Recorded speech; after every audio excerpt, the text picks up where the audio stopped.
Hello and welcome to the third edition of Accenture Digital Fast Forward in partnership with the Economic Times, an annual thought leadership forum that brings together India's leading CEOs and CXOs on a single platform to discuss and deliberate challenges and strategies for organizations to drive innovation-led growth in the digital era.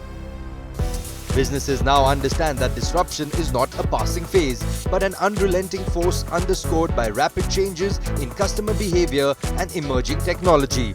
Accenture's Anindya Basu emphasized why it is essential for organizations to adapt quickly or reinvent themselves to thrive in this age of disruption. Evolving social, economic, technological trends are reshaping the future. New industries are emerging. Some are definitely disappearing and are radically transforming. Businesses in India are spending increasing amounts of money each year trying to become disruptors by identifying the next big market breakthrough. The digital economy is giving rise to new customers with a new brand set of expectations. Rapid advances in technology have drastically shortened innovation life cycles, and new businesses are challenging the established ones. It is also transforming the nature of jobs and work. Machines are augmenting human capabilities, perhaps making us more productive and effective. The pertinent question is, how does an organization go beyond the basics and harness the true transformative power of rapidly advancing technologies? One thing is clear, that disruption is the new normal and it is inevitable. Now, when we talk of strategies to deal with market disruption, there are three facts we need to be fully aware of. Number one, disruption is being caused because there is easier availability of breakthrough technologies, whether you call it artificial intelligence, whether you call it IoT, whether 3D printing, etc., etc. Number two, that disruption is not uniform and industries are not equally exposed to disruption. Low disruption today does not mean that an industry should not prepare itself for disruption tomorrow. What defines successful companies is their approach to innovation. The need of the hour is fast and furious innovation aimed at unlocking the value trapped within different parts of the businesses. Businesses need to think ahead and plan for both the present and the future. Unlocking value is easier said than done. Our research tells us that 90% of Indian companies plan to increase their innovation spending by more than 25% over the next 5 years. However, there is no silver bullet. Each company needs to develop its own approach and strategy to just not circumvent, but thrive in this era of disruption. To thrive in the age of disruption, organizations need to draw insights from Accenture's Wise Pivot strategy and direct companies on how they can stay relevant and flourish in the age of disruption. Omar Abosh, in a video chat, shared his key message with the audience. And the story of a wise pivot is very simple. It basically says that every market has one of these market maturity S-curve, and to pull off a wise pivot, a company has to recognize the three time phases it sits on: an old and a now and a new.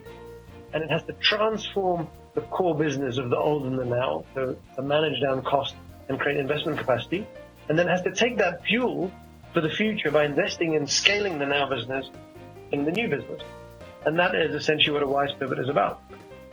So have these companies gone through a transformation? Actually, a lot of the logic in the book says that transformation as a concept doesn't work. Because this idea of start at point A, do a transformation for a series of years and end at point B, we think is a defunct idea. Actually, the idea is about continual reinvention. Companies have to constantly move themselves as they go forward and think about making a whole series of different pivots that we call the wise pivot. And in actual fact, the book is based on, yes, Accenture's story, yes, hundreds of client stories that we work with, but also thousands of companies that we have researched. We researched 3,600 companies And we looked at 96 different industry segments and looked at the forces of disruption, how they play out differently in different industries. And what we learned was to actually pull off a wise pivot, there are 3 sub-pivots that companies need to master. The first is the innovation pivot. The second one is the financial pivot, which is moving money from the core business into the new business over time. And the third one is people pivot. How do we bring people with us in this era of technology-based disruption? There you have it. It's super easy to make a wise pivot: innovation, finance, and people. Unfortunately, it's not that easy, because it turns out companies are spending $3.2 trillion a year on innovation. They get that innovation is important. What do I mean by innovation? I mean R&D, corporate venture capital, and technology M&A. $3.2 trillion is the amount being spent. But when we actually asked the companies who's getting the right levels of return on that investment, only 14%, 1/4, felt that they were getting the right level of ROI on that investment. And it turns out it's super tricky, because do you innovate at the edge of the business, or do you innovate in the core, in the mothership? Do you control innovation in a central way, or do you distribute it? Do you innovate in a way that is driving continual improvement, or do you innovate for self-disruption? Innovation is key for all organizations to survive and thrive in the digital era. But to drive business growth, it is extremely crucial for organizations to integrate innovation into their DNA. How businesses can unlock their innovation potential is key to their future. The renewable sector is definitely going to have a huge disruption, and the companies have to be ready for a lot of strategy on that part of it. So we feel this whole adoption, about 20 to 30% of the energy needs in this country would actually shift to renewable, and that will be a huge shift in terms of how the energy would move. And if you actually look at, if you combine that with electrical vehicles and the battery segment that's going to knock in, which will actually work along with solar on the residential area, then we are looking at a huge disruption in terms of energy needs on the petroleum side, on the coal side, moving towards a different sort of technology. Certain industries in the past were advanced when coming to implementation of new technologies. Like in the old days, the banking industry, capital markets had more money. Retail probably was always advanced compared to utility companies, where probably technology implementation was not happening at the pace at which the other industries were. So there were the leaders, there were the laggards. But I think what we have seen with digital disruption is, I think it's becoming a lot more even. I think there's disruption happening across the industries, because there's a lot of integration of industries itself. It's happening. There's a lot of overlap with the Amazons of the world, right? There's the boundaries between industries are blurring. Process of inculcating innovation in our culture, I think it's by and large a little bit standardized to the way things are actually implemented. Okay. So in our case, we started with this whole discussion around, if we are doing what we are doing, how are we going to look 3 years from today, and what is that we need to do so that we could survive and grow. And that automatically results in some kind of a catharsis and gets people to think collectively in terms of building that culture that would enable us to move forward and leapfrog, so to say, our competitors. When we talk about the strategy, particularly for the businesses, we always consider that what kind of a differentiator we should have in the market, so that we not only ensure the long-term sustainability, but at the same time, the profitable growth as well. The panelists also shared how innovation is impacting their respective industries. When we are talking about the paper industry across the globe, most places the paper industry is based on the long-term forest concession given by the government in those countries. So since it was not there, so the biggest challenge to the Indian paper industry was that, how do we have the raw material? And in fact, the biggest innovation for the paper industry was that, how do we involve the stakeholders and you have the raw material? The JK paper today, we plant more trees than what we need. And in fact, this is what I have been talking to the government and elsewhere, that in fact we are adding green cover. Every year, what we need is equivalent to 10,000 of hectare, but we do more. We have developed a model where there has to be win-win for a farmer. The land which is not usable for the agriculture or particular use, that land can be used for plantation. And we have developed the clones. In fact, the biggest R&D we have is the plant biotech. In fact, the maximum amount we spent is developing the clones.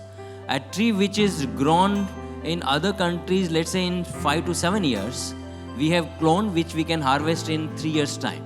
We are the largest solar cell and manufacturing company in the country, and we are at par with the world majors, which are fundamentally in China. So our race is against the Chinese at all times in this sector. So if you actually see, you have to innovate continuously on cost. The prices are falling all the time. So innovation on cost, innovation of technology, they are the major challenges that we have it in our business. Technology keeps on leapfrogging because obviously the demand on solar panels to generate more power per panel is always there. And today we are on polysilicon technology, but in about 5 years, 10 years, we're expecting that there could be technology which could actually just simply replace polysilicon. So there's a new technology which is being talked about in labs. Okay, by the time it comes in, we expect from lab to pilot to maturity, maybe 10, 15 years. But it has a serious disruption that we are looking at, which can happen. 5 years back, right, 2013, when we said our vision was that every business is going to be a digital business. So we started pivoting to more of digital security and cloud as the new IT as we defined at that time. And that's where we believed all our clients were also transforming. So we started investing in that. We made a lot of acquisitions as a firm, and we started pivoting our clients' businesses to the new. And the meanwhile, the most important thing was talent. Talent had to be transformed. So in India also, we started transforming our talent to new IT. And then came the infrastructure. Globally, we set up about 50 liquid studios and innovation hubs globally for our clients. And then we started getting our employees to co-innovate with our clients. So that was the final thing. So we pivoted, we talent transformed, invested in infrastructure, created the culture of innovation, and started driving client co-innovation. Last year alone here, we did more than 450 client co-innovation workshops. We brought in the recognition for our talent, the patents, so a whole lot of things coming together, and now it's like we lead with innovation in everything we do. One of the themes that we are working on is how do we digitize ourselves, because that would mean more productivity with less people and exploiting the 120 million and serving them. The second thing we are working on quite intently is around how do we get hyper-personalized, how do we contextually make products and make offerings and do better financial planning, etc. So that's the second thing we have been working on. And the third area that we are focusing on is around partners and platforms. For example, we had a partnership with the Truecaller to open UPI applications. We opened about 5 million accounts in a period of 6 months, a kind of growth we have not usually seen, never seen before. And in the same manner, we are finding by building platforms, we're able to acquire customers in a significantly larger scale than we would do if we were to work one-to-one.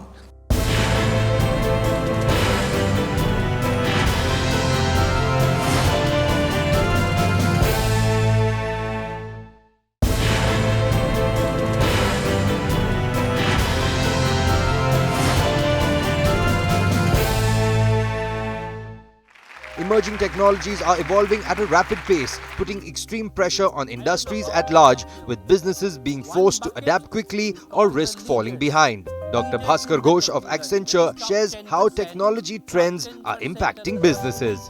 Digital is everywhere.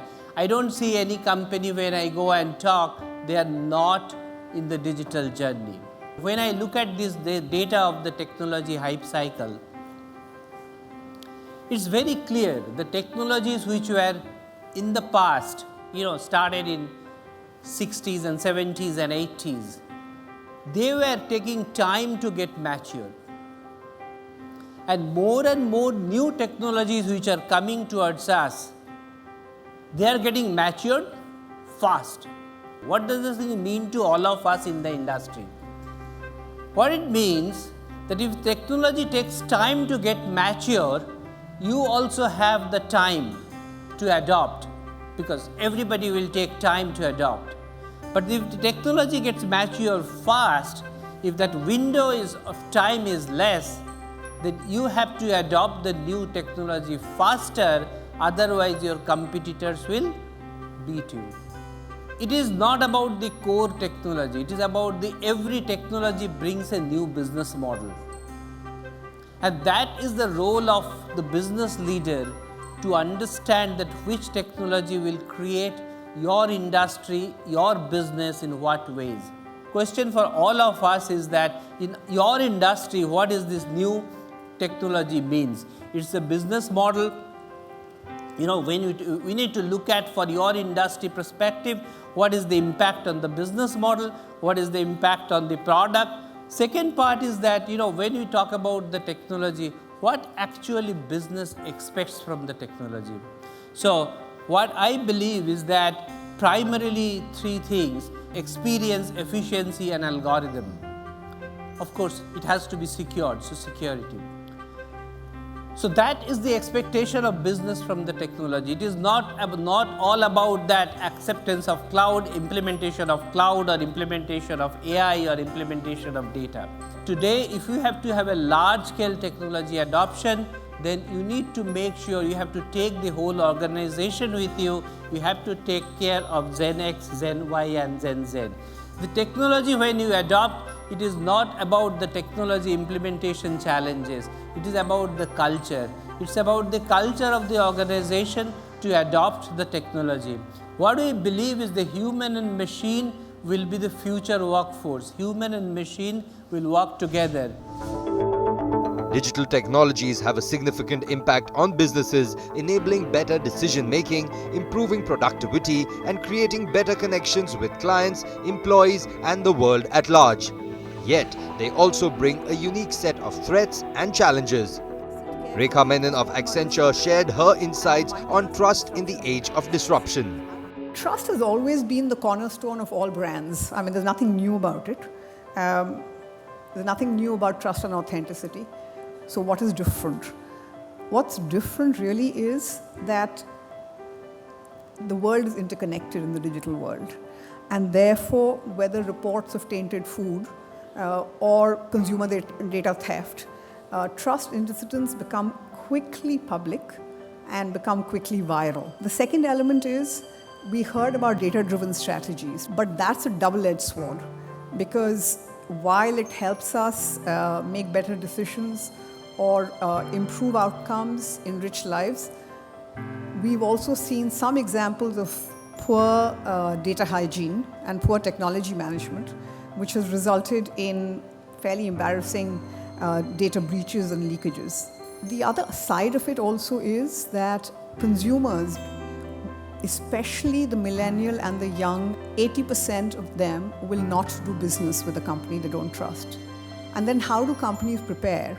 We're suggesting that there's almost need for something like a chief trust officer who pulls together various pieces and drives a culture of trust all the way through the organization.